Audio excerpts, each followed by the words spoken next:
تو آپ کی اتباع کریں گے، میں رب ان کے ساتھ محبت کروں گا۔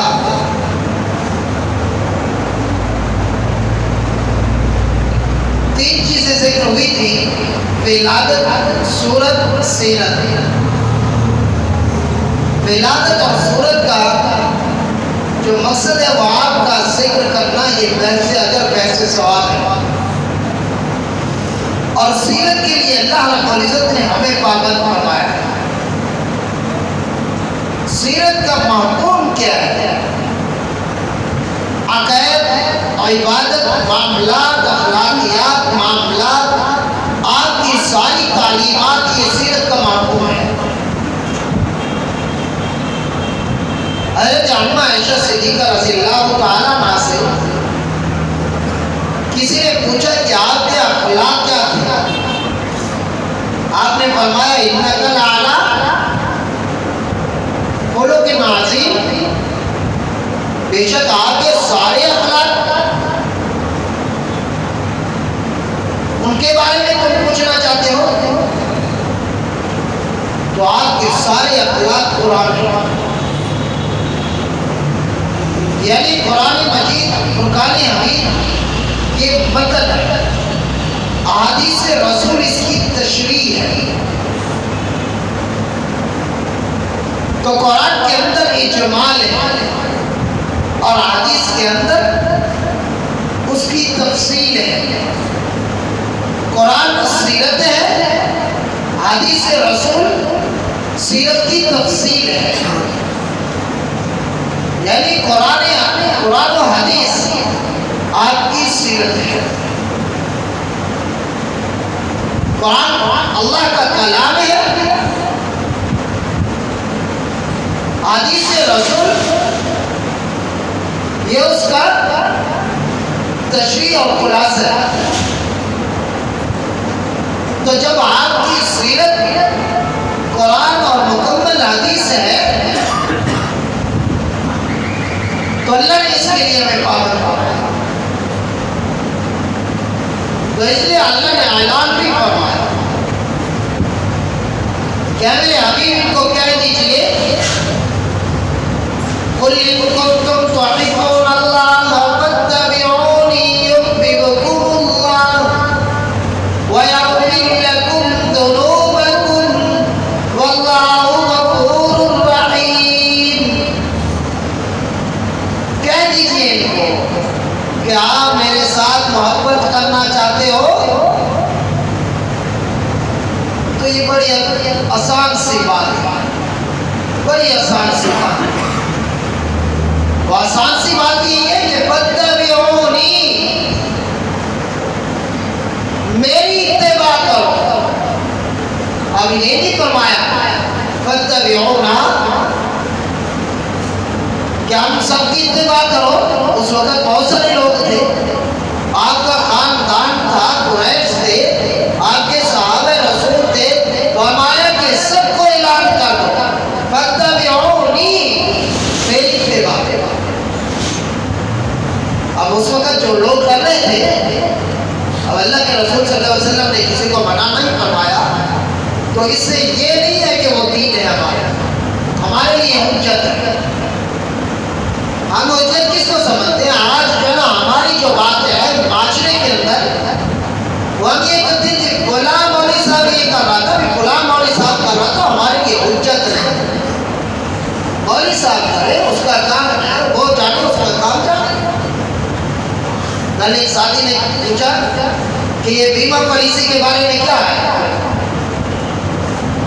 حالانکہ اس کا ساتھی نے، میں نے جب اسے بتایا تو اس نے کہا میں نے ایک مفتی صاحب سے پوچھا کہ بیمہ پالیسی کے بارے میں کیا ہوگا۔ میں نے کہا بیمہ پالیسی ہو یا ٹینس کمپنی ہو، یہ دونوں حرام ہیں، یہ سود ہے۔ اس نے کہا جی وہ تو کہتے ہیں کہ ہمارے پاس علماء کے قوم، میں نے کہا میں نے دیکھے بازاری کا مارکیٹ میں ایک دفتر کا اوپر بلایا، اس کی افسر تھی عورت تھی، کورٹ میں 2-3 مرتبہ کہا رہی کہ آپ ہمارے ساتھ میں یہ ہے وہ ہے فلاں ہے۔ میں نے کہا چلو میں آؤں گا دیکھوں۔ کہا جی بڑے بڑے مفتیان کرام کے فتوے لکھے ہوئے، میں نے کہا باہوں کا دیکھوں. جب میں گیا تو دیکھا کہ راجن پور کے کچھ مولوی تھے جن کے بیمہ پالیسی بھی تھا اور ان کے فتوے بھی کہ یہ جائز حلال ہے. ابھی راجن پور کے یا بڑے کوئی مولوی یا کوئی مولوی اگر وہ کہہ دیتا ہے تو یہ ہمارے لیے حجت نہیں ہے.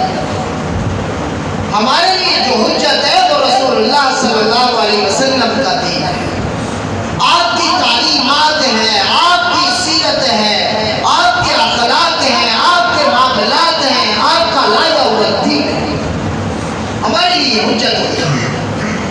ہمارے لیے یہ حجت نہیں ہے کوئی مولوی اس طریقے سے کر رہا ہے, کوئی اس طریقے سے کر رہا ہے, یہ حجت ہے. ہاں اگر کوئی مولوی سنت کے مطابق اپنی زندگی بسر کر رہا ہے وہ ہمارے لیے قابل احترام ہے, ہمارے لیے سروں کا تاج ہے. وہ ہے جو نہیں کر رہا اس کو چھوڑ دیں, ہم کیوں اس کو فالو کریں. تو یہی ارشاد فرمایا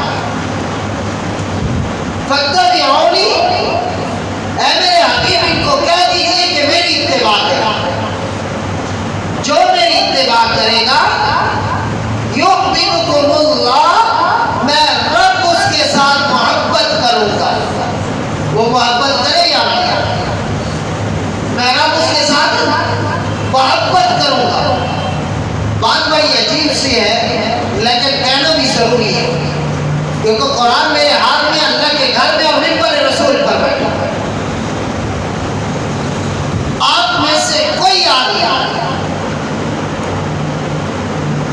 کبھی کسی نے کو معلوم ہے کہ میلاد کب سے شروع ہوا؟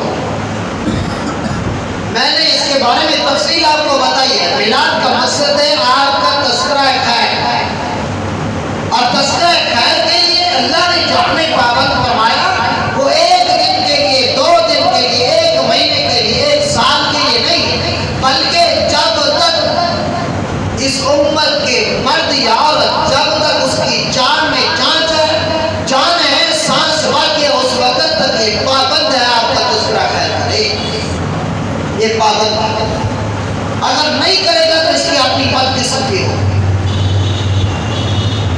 لیکن ایک ہے کہ میلاد کو منانا, ایک ہے کہ میلاد والے کی بات کو ماننا, یہ الگ بات ہے. میلاد سب سے پہلے کس نے منایا؟ اس وقت تو جو لوگ تھے خوشی کے عالم میں انہوں نے منایا, جو بھی موجود تھے. آپ کی زندگی 63 سال زندگی رہی ہے. 63 سال میں کبھی آپ نے اپنا میلاد منوایا, سالگرہ منوائی کہ نہ منوایا؟ یہ سوال ہے نشان ہے. میں اس لیے کر رہا ہوں, میں کسی پر وہ نہیں کر رہا تاکہ اس کے بارے میں ہم ریسرچ کریں. کیا آپ نے 63 سال میں سالگرہ منوائی کہ نہ منوائی؟ اس کے بعد صحابہ اہل بیت آئے. صحابہ اہل بیت نے یہ 63 صحابہ اہل بیت کی زندگی 600 سال, 600 سال آپ کے جانے کے بعد 600 سال کے اندر کسی بزرگ نے, کسی اللہ والے نے, کسی اہل اللہ نے, کسی کتب ابدال نے, کسی مفتی نے, کسی مفسر قرآن نے, کسی محدث نے میلاد منایا کہ نہ منایا؟ 600 سال کے بعد ایک بادشاہ آیا, ایک گورنر تھا, اربل اس کا نام تھا. نیٹ پر آپ ریسرچ کرو گے آپ کو مل جائے گی. اربل اس کا نام تھا. وہاں سے یہ بات شروع ہوئی. میلاد اس نے بڑا دھوم دھام سے منایا. لوگوں نے, وزراء نے, کماراں نے جب دیکھا کہ بادشاہ نے منایا, دیکھا دیکھی میں بہت کچھ ہو گیا. تو آج ہم سیرت سے دور ہو گئے, صرف میلاد کے تذکرے اور میلاد کے منانے پر صرف کچھ ہو گئے. حالانکہ آپ کی زندگی, آپ کی سیرت, آپ کی صورت کا تذکرہ کرنا, آپ کے واقعات کو بتانا, آپ کے بچپن اور لڑکپن کا تذکرہ کرنا, آپ کے اخلاق معاملات کا تذکرہ کرنا, یہ مسلمان کی ذمہ داری ہے کہ اپنے گھر کے اندر بتائے, اپنے دوستوں کے اندر تذکرہ کرنا. سمجھ سے دور ہو. کبھی گھر کے اندر بیٹھے کہ آپ کے گھرانہ کس طریقے سے چلتا تھا، آپ گھر کے اندر کس طریقے سے رہتے تھے، آپ کا کھانا کس طریقے سے ہوتا تھا، آپ کا سونا کس طریقے سے ہوتا تھا، آپ کے رشتے داروں کے ساتھ ملنا کس طریقے سے ہوتا تھا. آیا کہ یہ ہے یا نہیں؟ ایک دن میں ہم سب کچھ کر کے اپنے گناہ معاف کروا لیا، جلسہ کر لیا، سیرت کا جلسہ ہو گیا، میلاد کا جلسہ ہو گیا، سیرت النبی کا جلسہ ہو گیا، یا باقی کوئی پروگرام ہو گیا، یا قرائت کر لی، یا دیگیں پکا لی، کیا اس کی وجہ سے ہماری بخشش کا اعلان ہو جائے گا؟ نماز ہم نہیں پڑھتے، اللہ کے احکام کو ہم پورا نہیں کرتے، سیرت طیبہ پر ہماری زندگی نہیں ہے، سود ہم کھاتے ہیں، چوری ہم کرتے ہیں، ڈاکہ ہم مارتے ہیں، زنا ہم کرتے ہیں، بدنظری ہم کرتے ہیں، اور لوگوں کے ساتھ جھگڑا ہم کرتے ہیں، اللہ کے گھر کا ادب ہمارے پاس نہیں ہے. یہ ساری چیزیں ہم کرتے ہیں، اس کے بعد کہیں کہ ہم بخشے جائیں گے. صحابہ نے تو زندگیاں دی، صحابہ نے تو جانیں کمائی. بڑی عجیب بات ہے، عاشق رسول وہ تھے جو ایک ایک اعضاء کو اپنے سینے کے اندر صرف محفوظ تک نہیں کیا، بلکہ وہ لوگوں کو نظر دی تھی کہ یہ اعضاء، یہ اعضاء. حضرت عمر رضی اللہ تعالی، ایسی بات نہیں ہے کہ عمر کا نام تھا، محنت کی ہے ان لوگوں.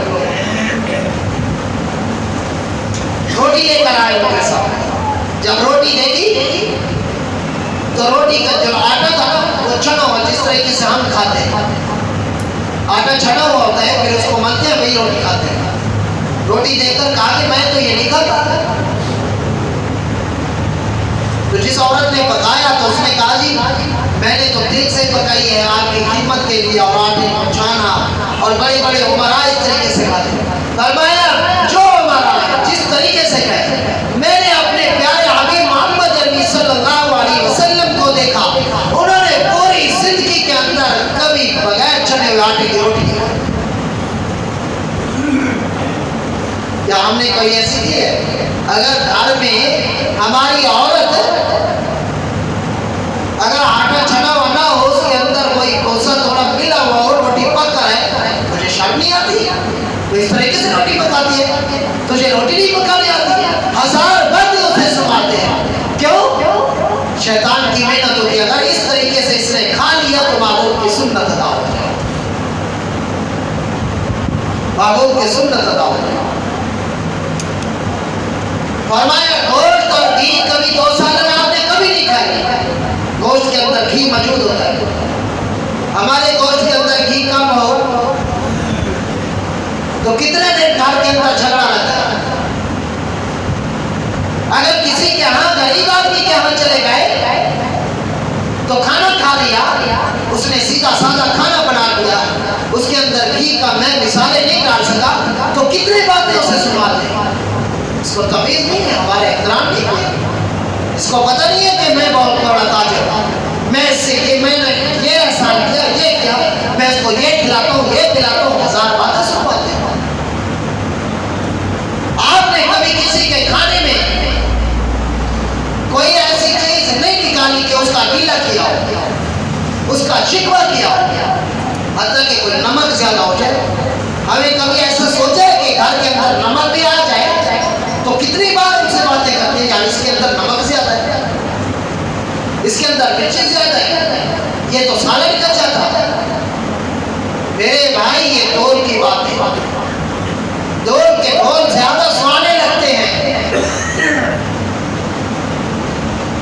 زیادہ سوانے لگتے ہیں. تو ہمیں چاہیے کہ ہم فکر کریں کہ ہم کہاں جا رہے ہیں اور جانا کہاں.